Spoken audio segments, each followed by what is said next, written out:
Hey guys, my name is Dice Roland. Today we're going to be taking a look at some facts you didn't know about the 1970s cult classic, Black Christmas. Directed by Bob Clark, Black Christmas is about a group of sorority sisters who face a mysterious killer just before Christmas. They have to find him before they're all brutally killed. So without further ado, let's dig up Black Christmas.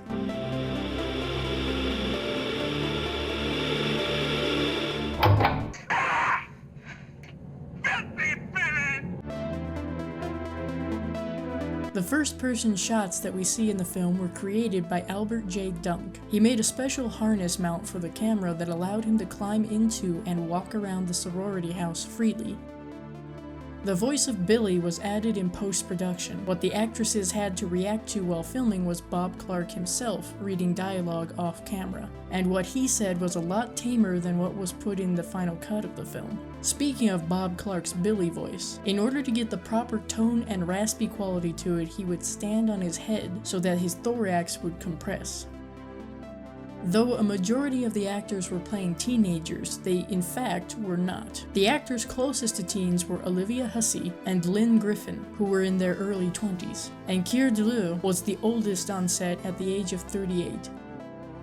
The Sorority House is an actual house that you can still visit today. It's located near the University of Toronto and Victoria College, and was formerly known as the Hart House. It has been renovated and repainted, but still very recognizable. A fake foam snow was used to make outdoor shots more realistic, since there had been very little real snow present during filming. According to Albert J. Dunk, whatever was in that faux snow made the lawn greener in the spring than it had been previously.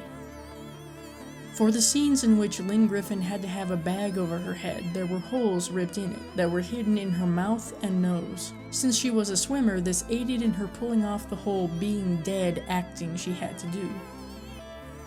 For anyone who may be curious, that fur coat that Chris wears is Art Hindle's, who still owns it.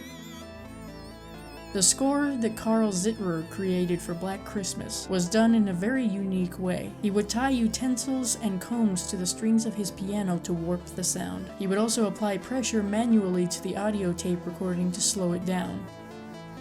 To make the concept of Peter possibly being Billy, Nick Macuso did a lot of dubbing on some of Keir Dullea's lines. During the search party scene, the temperature was 10 degrees, so when they said they were freezing, that wasn't acting. The character of Barb is intended to be bisexual, given that she seems to enjoy looking at Playboy magazines and talking about previous boyfriends. In order to get Claude the cat to sit in Lynn Griffin's lap and lick the bag, a catnip spray was used. You may notice that many of the actors in Black Christmas have ties to the horror genre, including John Saxon, Margot Kidder, Olivia Hussey, and Art Hinkle. The iconic line, "The calls are coming from inside the house," has stuck with horror fans for years after Black Christmas premiered, and has been used in When a Stranger Calls with a similar premise. Ironically, the person who provided the iconic eye of Billy has never officially been identified. It could have been Albert J. Dunk, but not even Bob Clark is completely sure. The concept of Black Christmas was based off of the urban legend The Babysitter and the Man Upstairs, as well as some real murders that happened in Montreal. These murders were of 3 women by Wayne Bowden, otherwise known as the Vampire Rapist. The title of the movie went through a few changes before Black Christmas was chosen. These titles included Stop Me, Silent Night, Evil Night, and Stranger in the House. One of the reasons for the name change that happened in the US is because distributors didn't want audiences to think it was a blaxploitation film. Olivia Hussey has said that the atmosphere on the set of the movie was happy and light, and everyone got along very well, despite the subject matter they were filming. The death scenes were originally supposed to be far more graphic, but Bob Clark thought it would be more effective to tone them down, and Roy Moore agreed. While many fans put Black Christmas in the slasher category, Bob Clark has said that he thought of it as a psychological horror movie. There were a number of actors who had to be replaced before filming began. Edmund O'Brien was originally going to play the part of Lieutenant Fuller, but he was unable to do so because he was dealing with Alzheimer's. And you can thank Carl Zitterer for getting John Saxon to take the role instead. Malcolm McDowell was approached for the role of Peter, but he turned it down. He has said that he still regrets this.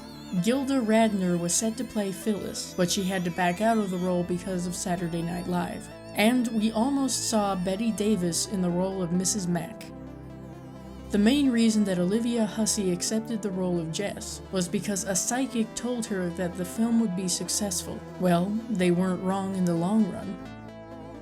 One of the reasons Keir Dullea accepted a part in the film is because his parents lived near the filming location, and he just wanted to visit them. And despite the fact that it appeared as though he was always around during filming, he actually only worked for a week. The movie was filmed in just 40 days. Black Christmas was going to air on NBC on January 28, 1978, but on the 15th, some female students of Florida State University were assaulted and murdered by none other than Ted Bundy. Because of this, NBC replaced Black Christmas with Doc Savage, Man of Bronze, and later showed Black Christmas on May 14th. Apparently, this was Elvis Presley's favorite horror film, and he loved to watch it every Christmas. This was a rather short tradition, however, since he died in 1977, so he really only got to watch Black Christmas on Christmas for 3 years.